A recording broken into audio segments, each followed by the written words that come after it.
In 1916, while New Zealand focused on a Great World War 12,000 miles away, another war ended in the heart of the North Island. Māori prophet Ruakenanga had built a thriving community at Ngā in the rugged Urewera. Ngā was the last stronghold of Māori independence. Rua was not hostile to Pākehā or to change, but he would not accept Pākehā rule. In the midst of a world war, the government would not accept Rua's state within a state. On Sunday, 2nd of April 1916, armed police converged on Ngā. A gunfight broke out, and at least 8 people were killed or wounded. Historians have described this as the last shooting of the New Zealand Wars.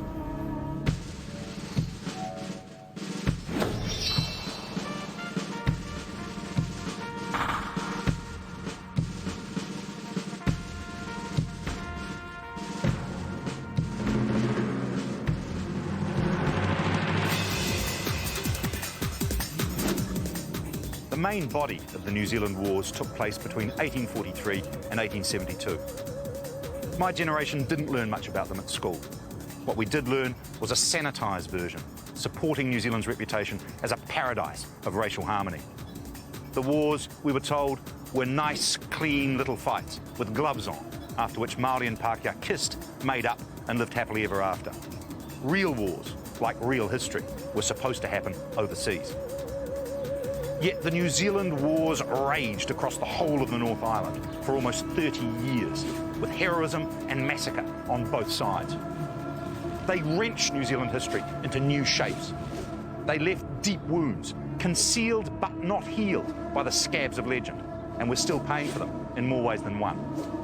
The wars helped make Māori and Pākehā, lumping Māori tribes into a people and splitting Pākehā settlers off from the old British. They were New Zealand's great civil war, the grand clash of its two peoples. My name's James Belich, and this is their story.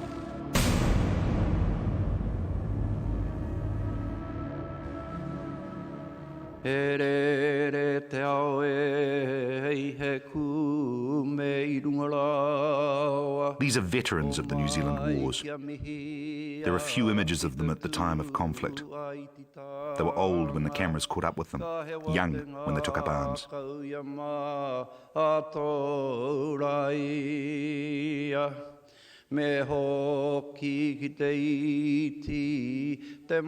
into the 20th century, veterans still turned out to commemorate their deeds on New Zealand's battlefields. In 1908, one contingent of veterans marched through Wellington to celebrate Dominion Day. The same year, another turned out in Auckland to welcome the American Navy. They were joined by the Māori king Mahuta, a descendant of their arch-enemy. In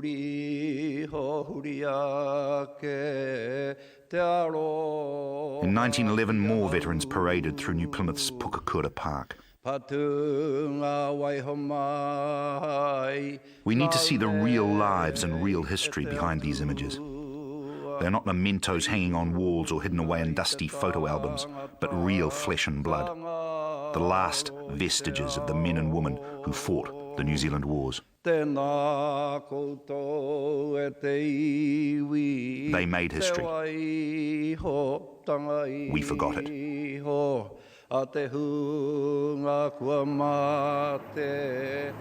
From the beginning of contact in 1642 until 1840, there were a dozen or so violent clashes between Māori and European, some quite major. Yet the really surprising thing is not the amount of violence, but the lack of it.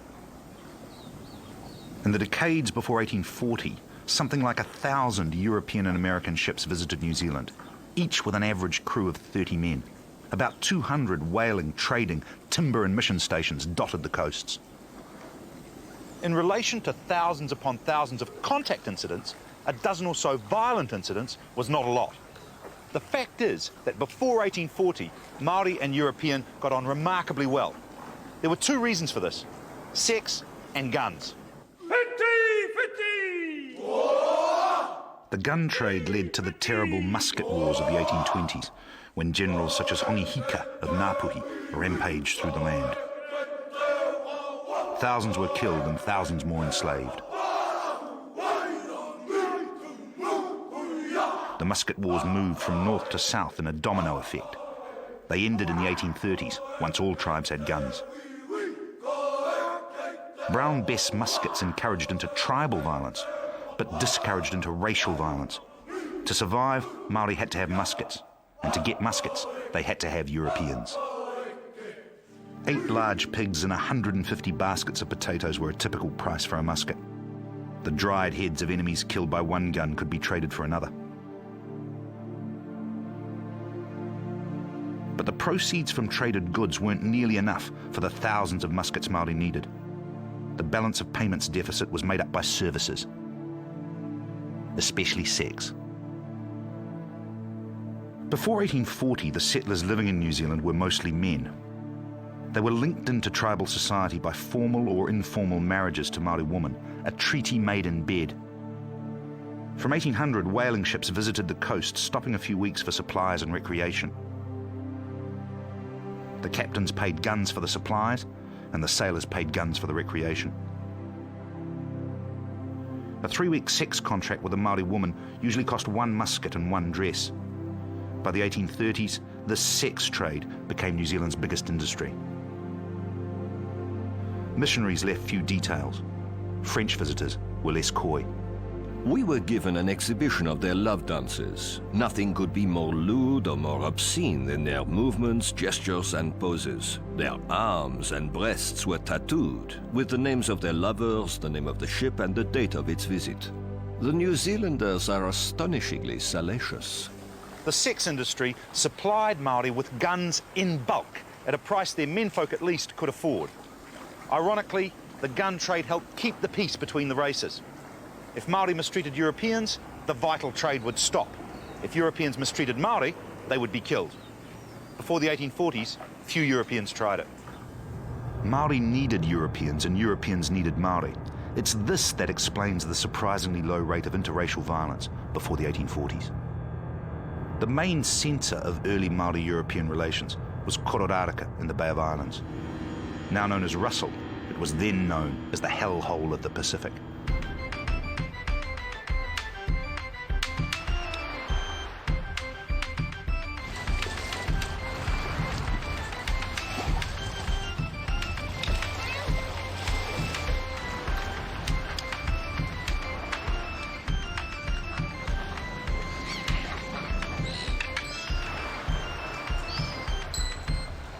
Kororāreka is this country's oldest town, the birthplace of urban New Zealand. In the 1830s, it had 100 or 200 permanent inhabitants and a floating population of up to 1,000, mainly American whalers. Its shipgirls swimming out to each new ship by the score and its wild orgies around bonfires on this beach were notorious. The town's only European law and order was provided by a vigilante group known as the Kororāreka Association. Its sole crime-busting achievement consisted in tarring and feathering a visitor from Sydney for the worst crime that the New Zealand frontier could conceive of, debt collecting. This was a time when New York was closed on Sundays.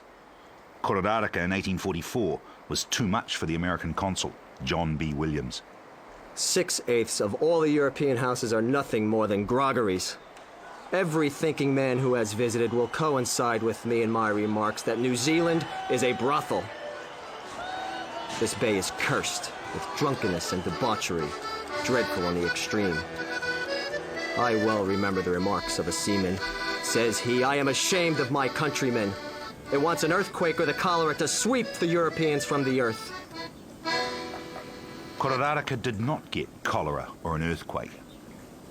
What it did get was Hōne Heke.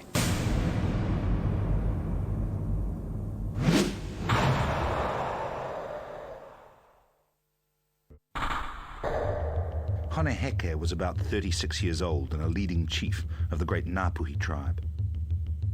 His mana increased in 1837 when he married Hariata Rongo, daughter of Hōne Heke. Heke was one of the first to sign the Treaty of Waitangi, but he soon developed doubts. My friend, Mr. Mayor, it was us who bestowed the land, yet you have invited some strange Europeans to occupy. This is not right. If the Europeans will not listen and continue to do wrong, neither will the Māoris take heed. Therefore, I will place the transgressors in a very small place indeed. Cease, therefore, to invite the European indiscriminately. Otherwise, I shall be very angry, very wroth indeed. Leave me a portion, a half of my kāinga. Do not appropriate the whole. From me, Hōne Heke. The Treaty of Waitangi was signed here in February 1840. After signing, Māori expected to continue to run their own affairs, with the authority of the new governor restricted to the Europeans. But the governors expected to run the whole country. Māori and Pākehā expectations of the treaty bargain soon clashed. Between 1840 and 1844, tensions mounted among the Ngā Puhi of the Bay of Islands. Governor Robert Fitzroy, with the help of the missionaries, tried to convince the chiefs of the government's good faith. He succeeded with some, notably Tāmati Wakanene. But Heke and his ally Kāwati, a renowned 70-year-old general of the musket wars, were not persuaded.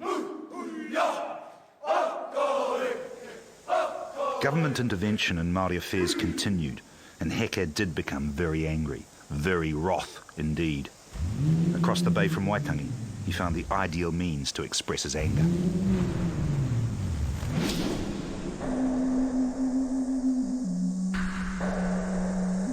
Heke wanted to reject Pākehā government, yet encourage civilian settlement.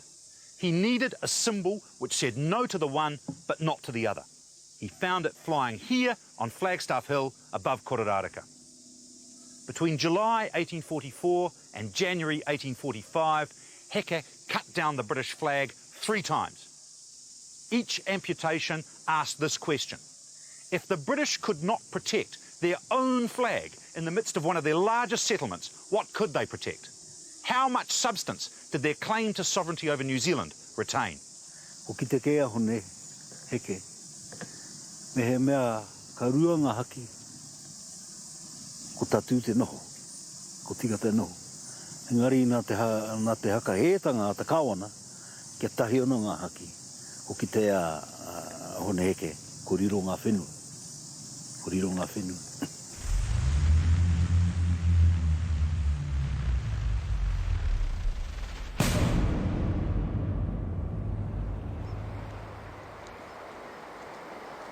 Governor Fitzroy was determined that Heke would not cut down the flagstaff a 4th time. He sent to Australia for troops and ships. Kororāreka was fortified and garrisoned, and the warship HMS Hazard lay at anchor in the bay. But early in March 1845, Heke and Kāwati assembled about 450 warriors for another attack on the flagstaff. Heke's role was to take the flagstaff itself at the western end of the town, while Kāwati distracted the British with a feint attack on the eastern end. Our enemy will prove very strong and brave. They will suffer much from us, and we will from them. I am not displeased, for this is war and not play. The British forces numbered 250 men on land, with cannon, blockhouses, stockades, and the support of a warship. The commanders scoffed at warnings of imminent attack, saying, "How will the Māori like cold steel?" Neither I nor anyone else thought of Heke succeeding in an attack on our forces.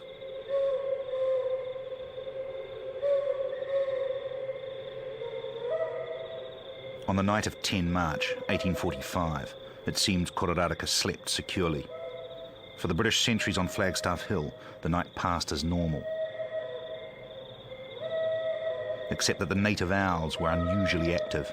The bird calls were made by Heke's men, quietly working their way up the hill in small parties. As dawn broke, gunfire rang out from the other end of the town. It was Kāwati and his warriors attacking a gun battery. They easily overwhelmed the small sentry detachment holding it.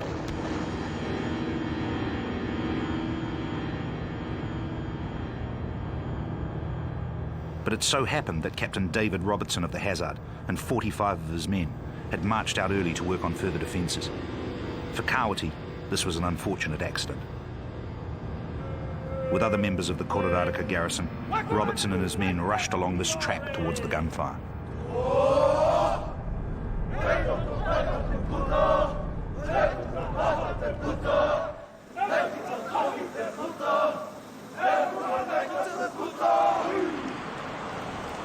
The parties clashed alongside Kororāreka's Christ Church. Both sides fired off their guns in the half-light. Some had no time to reload, and the fighting became hand-to-hand, sword to patu. An officer advanced towards Kāwati, sword in hand. The old chief called out to his men, "Leave him to come to me," as he knelt down in the ready position. Had the soldier known how invulnerable a warrior is in this position, he would have changed his method of attack. However, the officer failed in the attempt, was thrown to the ground, and dispatched with Kāwati's merry.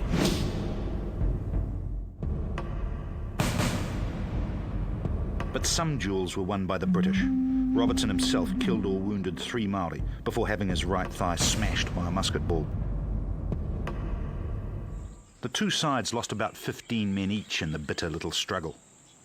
Robertson's party was forced to retreat, while Kāwati had encountered much heavier resistance than he had expected.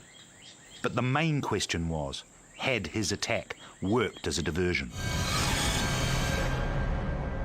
The noise of Kāwati's battle with Robertson brought the Flagstaff Guards out of their blockhouse to the rim of the hill, just as Ngā Puhi had planned. Then Heke's party of 150 struck. Suddenly I heard an alarm, and someone called out that the natives were in the palisades. I immediately turned around and saw a number of natives rushing in and opening fire on us. Heke and his men overran the small fort and killed 4 of the guards. They began hacking away at the flagstaff. The staff was observed to fall, and with it the spirits of the British force.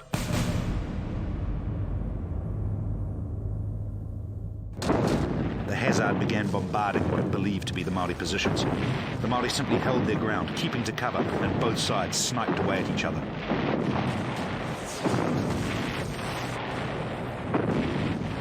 Captain Robertson at death's door from his thigh wound. The remaining British commanders gathered at Pollak's stockade to consider their next move. Pollak's house and its surrounding stockade were crammed with hundreds of civilians and fighting men. One man was smoking in the cellar, where most of the ammunition was stored. At 1 p.m, ash from his pipe fell onto the gunpowder, and the Battle of Kororāreka reignited. There was more ammunition aboard the Hazard, but the British decided to abandon the town. All 500 troops, townspeople and refugees were packed into the 6 ships in the bay. Though Heke tried to restrain them, the temptation of an empty town full of rum was too much for his warriors. They began plundering. Heke returned some prisoners under a flag of truce, and it became clear that the Māori would not harm civilians. So missionaries and townspeople went back on shore to the Māori-held town to try to save some of their goods. Soon, anti- and pro-government Māori, as well as Pākehā townspeople, were amicably looting Kororāreka together.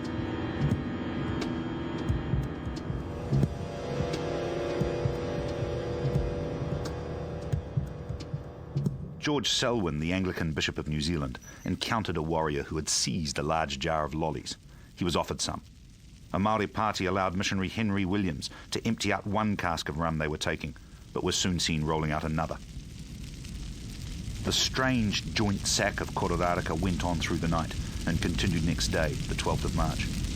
The Hazard then spoiled the party with a few volleys of cannon fire. Reminded there was a war on, the Māori set fire to the town. The remaining Pākehā fled hastily to the ships, which sailed away to Auckland. By the 13th of March, Kororāreka, the liveliest red light district in New Zealand history, had gone up in smoke.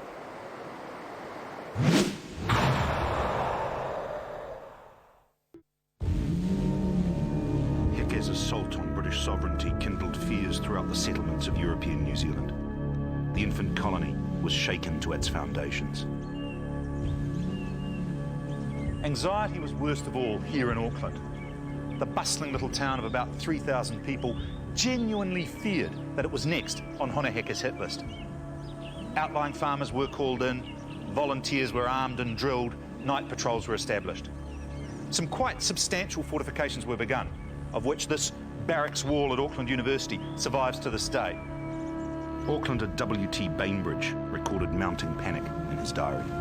Friday, March 21st, 1845. Many in Auckland intend to go out of the country, and some may possibly go out of their minds. As refugees continued to sail in from Kororāreka, bringing increasingly lurid tales of the sack, fears in Auckland mounted to fever pitch. Saturday, March 22nd, a man in his eagerness to obtain passage to Sydney sold his 3 houses for £15. I myself bought a beautiful goat for 1/3 of its value. This morning, the militia were called out.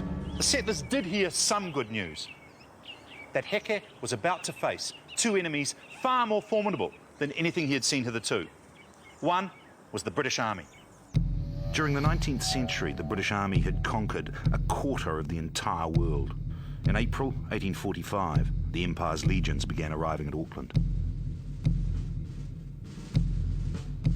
One regiment, the 58th, served in New Zealand until 1858. More than 1,000 of its men took their discharges here and became settlers, the ancestors of many Pākehā today. The 58th had a proud reputation. It drew its men from all over the British Isles, including Ireland, and re-socialised and flogged them into a new regimental community. The great advantage British soldiers had over Māori was simply that they were full-timers fighting part-timers. Warriors were also workers. Even in time of war, they had to help with planting and harvesting. The British outnumbered the Māori, and their regimental spirit could equal Māori tribal spirit. The only Māori advantage seemed to be in their pā fortifications. Pā protected food reserves, valuable equipment, and people, old and young.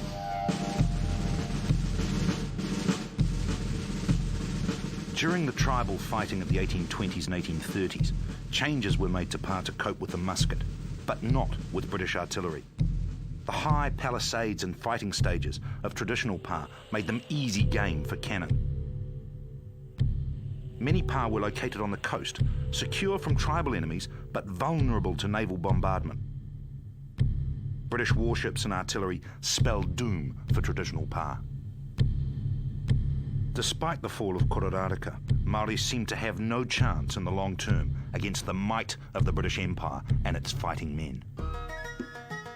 Few of the British private soldiers in New Zealand left a personal account of their experience. One who did was Private Alexander Whisker of the 58th. It was the 10th of April, from Sydney we set sail, and fortune did us favour with a sweet and pleasant gale. We landed in New Zealand upon that very day, and at Auckland we got orders to sail straight for the bay. Whisker and 420 of his comrades marched inland from the Bay of Islands to attack Hōne Heke. On the 8th of May, they arrived before his new pā of Te Mawhe at Pukatutu.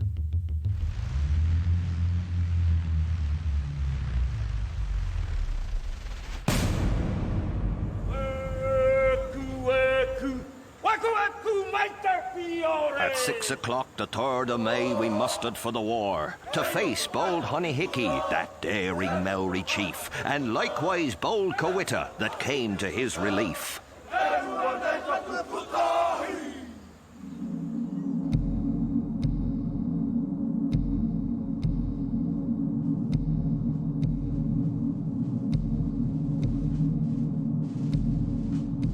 The British drove Kāwati back after fierce fighting, but just as they verged on overwhelming him, they were again attacked in the rear, this time by a sortie of Heke's men from the Pā.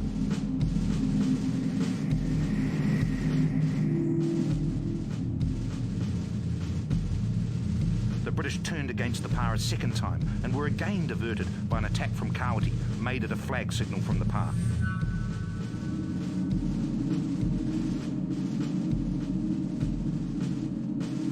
Exhausted, with 50 casualties, the British had no choice but to retreat to the coast, without ever having actually assaulted Te Mawhe.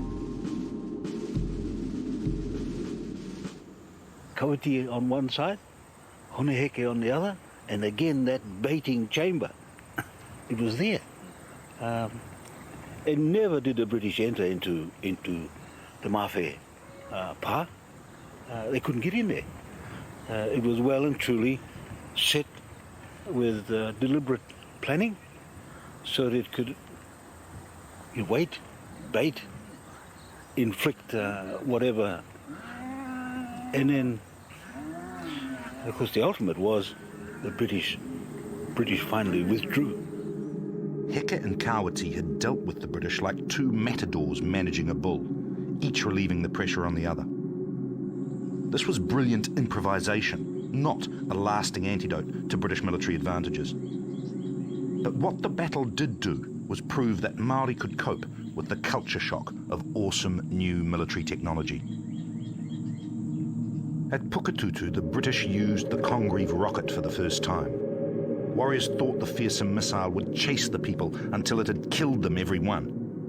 One man fled to Kawati with stories of the frightful rocket gun. Kawati was unimpressed. I know all about all sorts of guns. All guns will kill, and all guns will also miss. This is the nature of guns. But if you say one more word, I'll split your head with my tomahawk. Kawati was an old man. He had been born into a Māori world which did not know metal, let alone Congreve rockets. No tribal enemy had ever threatened him with rockets or mortars or heavy cannon. Yet he refused to be intimidated by the new technology. For the moment, the Battle of Pukatutu meant that Heke and Kawati had seen off the first of their two enemies, the British Army. They now had to face the second, their own Ngā Puhi kin. Heke was closely related to the people of the Hokianga, but some of his Hokianga kin believed his actions would end the valuable European trade. They decided to oppose him. They were led by a war leader whose mana matched that of Heke and Kawati, Tamati Wakanene. Soon after the fall of Kororāreka, Wakanene arrived at the Bay of Islands with 300 warriors. He came not only as an ally of the British, but also for his own reasons. He demanded that Heke cease fighting. When Heke refused, the two factions clashed in a series of skirmishes. At first, the kin war was fought with gloves on. Prisoners were returned and the two sides met in the evening to compare notes on the day's fighting. But as crops burned, men died, and insults flew, the conflict intensified. In early June, Wakanene and his ally Te Taunui seized Heke's old pa of Te Ahua. Heke was very much enraged to see his fort snatched from him, and he determined to retake it before the soldiers should return from Auckland to help Waka. So he sent messengers to all parts for reinforcements. Heke marched to retake Te Ahua. Waka came out to meet him, and a fierce tribal battle resulted. So now Waka charged Heke, and Heke fired like thunder against Waka. Tākere had both his eyes shot out, but we held our fire until we were close up to Heke's people. We did not miss them. We had revenge for our friends who had fallen. We pressed Heke hard. Not one of us remembered the light of this world, nor thought of life. The struggle swayed to and fro until Heke heard that his old friend Te Kahakaha had fallen. When he went to rescue him, his war priest called after him that he had breached tapu and lost the favour of the gods. Heke roared out his reply. What care I for either men or spirits? I fear not. Let the fellow in heaven look to it. Have I not prayed to him for years? I will carry off the old man alone. Heke was shot trying to save Te Kahakaha. He was carried to safety by a few loyal followers. Most of his men fled. The immediate result of the Battle of Te Ahuahu was disaster for Heke. He lost a number of warriors, several important allies, and he himself was badly wounded. There were no British troops involved in the battle, and it therefore disappeared from the history books. But at the time, the British were well aware that Māori resistance was on the ropes. Heke was knocked out of the war for 6 months. Only Kawati remained, with a mere 100 warriors, at the pā he was building near Ngāwhā. A big new British expedition massed, and in late June 1845, it moved in for the kill.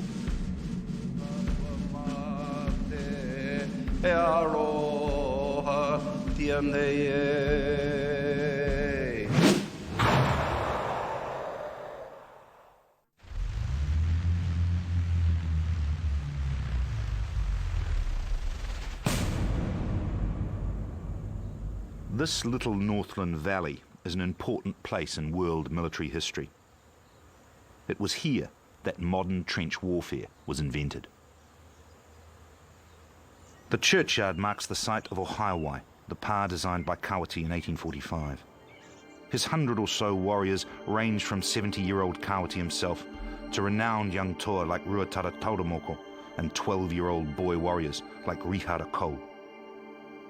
They were outnumbered by more than 6 to 1 when the British finally attacked on the 1st of July, 1845. I roto I ngā taki, ka tuku o te pātai e te kaitaki, ne? Te kaiwero, he hatau, ko ai koe, he hoa riri, he hoa aroha rānei, ne? Mehemea he hoa aroha haramai, mehemea he hoa riri, ka marihi tōtoto. Missionary Robert Burrows had been allowed to visit Ohaiwai during the early stages of construction. This stone wall around the church marks the line of the palisades. But as the palisades rose, Burrows found himself banned from the pā. Building operations of late have been carried on with remarkable caution and secrecy for natives, and it is not easy to ascertain their strength. Kawiti knew that Burrows reported what he saw to the British commanders. He did not want the missionary to spoil the surprise he had in store. But what sort of is curious for me is that even Wakanene didn't know, and his men didn't know what was going on. By the 23rd of June, the British Expeditionary Force was encamped before Ohaiwai under its new commander, Colonel Henry Despard. He had 630 British troops, as well as 250 Ngā Puhi under Wakanene. The British wanted to crush Kawiti quickly while Heke was out of action. To Despard, the pā seemed to have one major weakness. It was surrounded by hills from which cannon could fire into it. Despard established his batteries on their slopes and began bombarding the pā, firing 6, 12 and 32-pound round shot and shell from his guns. The British kept up their bombardment for a week. They moved their fortified batteries closer and closer until their shots could not miss.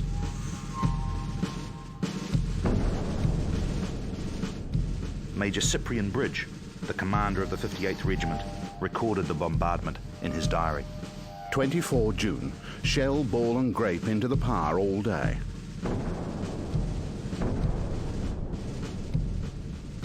28 June. Our guns did good execution, nearly every shot told. There appears to be a good deal of damage done to it. 29 June. By about 2 p.m, 100 shots and shells were fired into the pā from the hill, which must have astonished the weak minds of the natives. On the 1st of July, expecting to find the garrison utterly pulverised by the cannonade, Despard sent 250 hand-picked men to storm Ohaiwai. The survivors would remember it for the rest of their lives. We got the orders, charge! When we were within about 50 paces of the stockade, we cheered and went at it with a rush. We were then met such a fusillade that I can only describe it as the opening of the doors of a monster furnace. The party was literally mown down. I thought it would be all right, but when I got up close and saw the strength of the fence, my heart sank within me. The bugles sounded the retreat. We retired. The whole area was strewn with wounded and dead, a very frightful sight. The engagement lasted about 10 minutes, with the loss of half of the men. It was a heartrending sight to see the number of gallant fellows left dead on the field and to hear the groans and cries of the wounded, for us not to leave them behind. The British lost 114 men killed and wounded at Ohaiwai.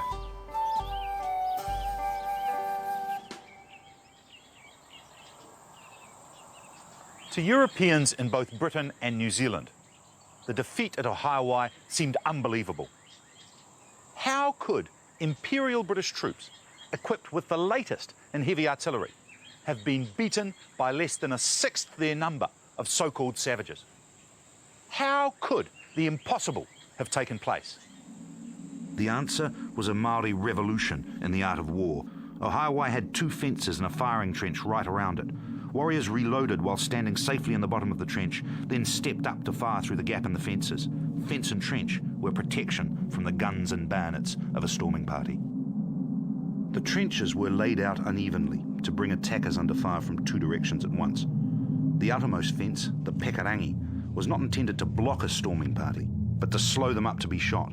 It could be pulled down or clambered over, but it took time, which the defenders used to shoot, reload and shoot again. Basically, the pekarangi had the same function as barbed wire on more recent battlefields. The whole front of the pa flashed fire. Guns flashed from the foot of the stockade and from loopholes higher up. Smoke half hiding the pa from us. Yells and cheers and men falling all around. Not a single Māori could be seen. They were all safely hidden. What could we do? Covered passages into the interior of the pa meant that Kawati could quickly and safely concentrate his few men at threatened points, in effect multiplying their numbers. But he knew he could only do this if they survived the initial bombardment. So he pocked the inside of Ohaiwai with deep pits and underground caverns, probably the world's first anti-artillery bunkers. These bunkers blunted the bombardment. The trenches blunted the assault. Kawiti never gave up his desire to see how good these professional soldiers were. I think he began to see that in open warfare that the British were far superior. And so when it came to garrison warfare, if you like, he wanted to see what kind of reaction would happen there. And he was able to prove then that this battle, as far as garrison warfare was concerned, was far superior. And similarly to Kororāreka, they waited, they set the bait, they snared into a killing zone, they hit, and like silky smoothness, slid out from under. The victorious Māori abandoned Ohaiwai a few days after the assault. It had served its purpose. Despard occupied the empty pa, and he and Fitzroy tried to claim this as some kind of victory. Nobody believed them. Indeed, they did not even believe themselves, and their real attitude is revealed by their attempt to negotiate a peace, something which would have been absolutely unthinkable before Ohaiwai. In effect, the Battle of Ohaiwai suspended military operations for no less than 5 months. A welcome respite for the wounded Heke and his part-time Māori warriors. Ohaiwai was a great Māori victory, one that was celebrated in haka and song. Fight! Fight! You will not return to your village to Europe because of the driving force of the warriors. Oh, Jesus Christ, and the book. I will turn my back and empty my bowels upon them. Exactly 27 years after the battle, the local chief, Heta Tahara, asked the government if the bones of the soldiers who had fallen at that battle be buried in consecrated ground in this cemetery. And the fact that these men who came from so far away are now lying with some of the people they actually fought with. Upon that day, I'm grieved to say, 3 officers were slain, and many a gallant soldier lay dead upon the plain. We buried them in 2 days' time, which grieved our hearts full sore, to see so many heroes all buried in their gore. We had no coffins made for them, but all was silent round. We rolled them in their blankets and gently laid them down.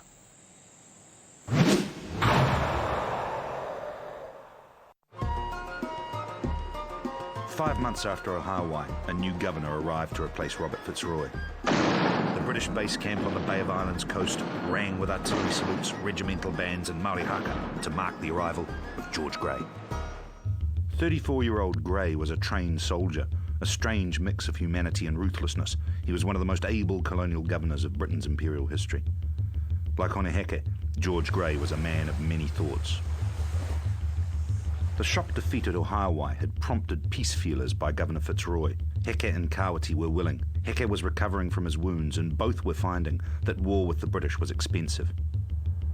Grey pretended to pursue peace while hardening the terms and tightening the deadlines. This provoked fresh defiance from Heke. My friend, the new governor, we are strangers. God made this country for us. It cannot be sliced. If it were a whale, it might be sliced. Do you return to your own country, to England, which was made by God for you? God has made this land for us, and not for any stranger to meddle with. Grey believed he could succeed where Fitzroy had failed. On the 7th of December 1845, the third and largest British expeditionary force set out to crush Māori resistance.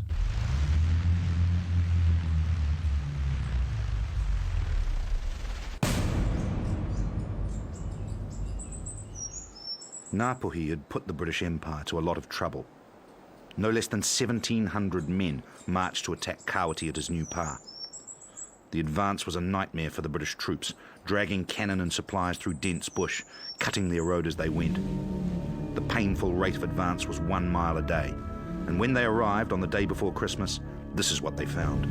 Ruapekapeka, the bat's nest, a new Kāwati masterpiece. Today, this is all that remains of Ruapekapeka. The palisades are long gone, and the moon-like surface of trenches and bunkers are the only reminders of the sophistication of Kāwati's military architecture. For 18 days, the British and their Māori allies built protective stockades, batteries and encampments. They skirmished with raiders from the Pa, and then they pounded it with the biggest artillery bombardment of the war. 26th. The great guns and rockets was kept going on the Pa every hour through the day. We had to go on picket after our march without a night in bed. 31st, 10 o'clock a.m. One of the volunteers went down to wash some clothes, and Kowita's men come on him and shot him. There was 5 balls in him. Me and me comrades had our New Year breakfast of peppermint tea and damp. Colonel Despard would not let any more guns than one be fired at a time. He had to hold his head when they would fire, like a piece of patchwork, for fear of it tearing. 3rd of January. Last night we all lay down and kept ourselves as quiet as possible, and we heard those in the Pa talking. The chiefs were exhorting them to be strong, to be firm and brave, and they would serve out the Pākehā as they had done at Ohaiwai. We threw in some shell and rockets as the garrison at the Pa were taking their breakfast. One shell cut a woman through the waist, cut a child's head off and killed a chief. I fancy they're leaving the Pa by parties, and that they'll all shortly bolt. But I hope not before our batteries open fully on them, as it's better that we should drive them out than they should go of their own accord, just to show them what we can do, and to take the conceit out of the rascals. On the morning of the 11th of January, some of Wakanene's warriors began to suspect that the bird had flown. They and the British charged into the Pa and found it almost empty. There was a long and confused fight on the further side of the Pa, but in the end the British and their allies held Ruapekapeka. What had happened? The traditional story is that the British seized the almost empty Pa while the garrison were outside. Accounts vary as to why they were outside. Did they go out to avoid the British shells? Did they go out simply to have breakfast? Did they go out for Sunday prayers? But most accounts agree that the Māori then tried to retake the Pa and were bloodily repulsed by the British, who thus gained the decisive victory that won them the whole Northern War. But there is mystery about the Battle of Ruapekapeka. The Māori knew that the British would not respect the Sabbath.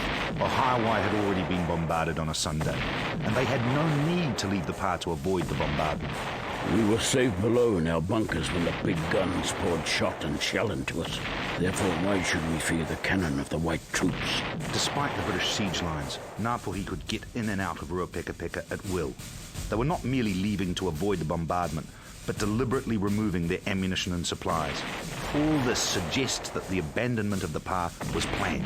The guns and rockets kept firing on, and the people in Ruapekapeka began to get quite tired of hearing the shells bursting all around them continually. Heke, now recovered from his wound, had arrived in the Pa on the 9th of January. You are foolish to remain in this Pa to be pounded by cannonballs.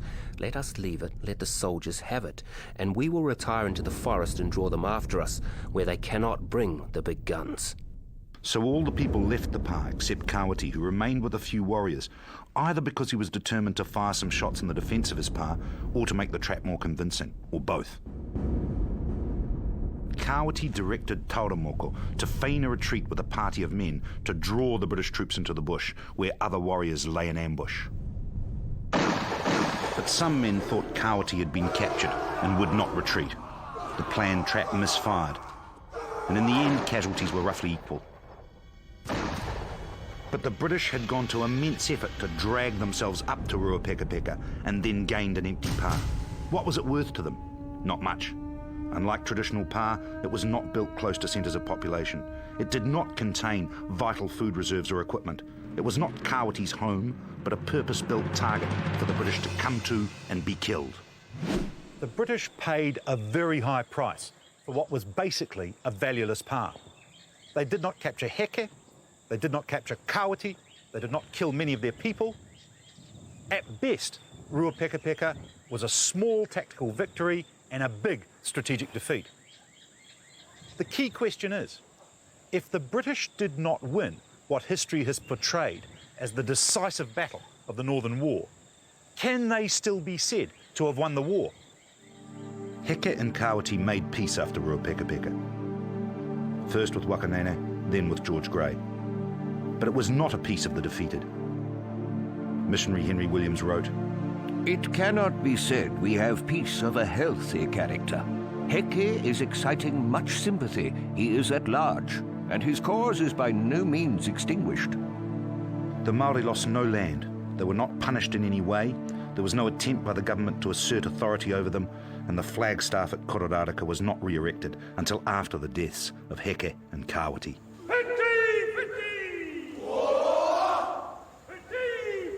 They believed in what they were doing. They were positive, and the typical Ngā Puhi haka reflects that. Ka eke te wiwi, ka eke te wawa, ka eke te papara huairangi. Nothing was impossible. That was their character. There was nothing too high to reach, too deep to dig, too broad, or even too far. Their belief was such that nothing was impossible. This was the first full war between British and Māori, and despite the odds in their favour, the British did not win it. Their victory came in the history books, won by the pen when the sword had failed. Failure was an extremely unusual event in the history of British expansion. The British Army fought a lot of wars in the 19th century, and they did not lose many of them. British defeat in the Northern War was not the result of their own blunders, nor of high Māori numbers, but of the Māori invention of trench warfare. Both British and Māori made models of Kāwati's revolutionary new pā. The British model went north. It languished in a museum, and its lessons were forgotten. The Māori model went south to other tribes. Among them, its lessons were learned.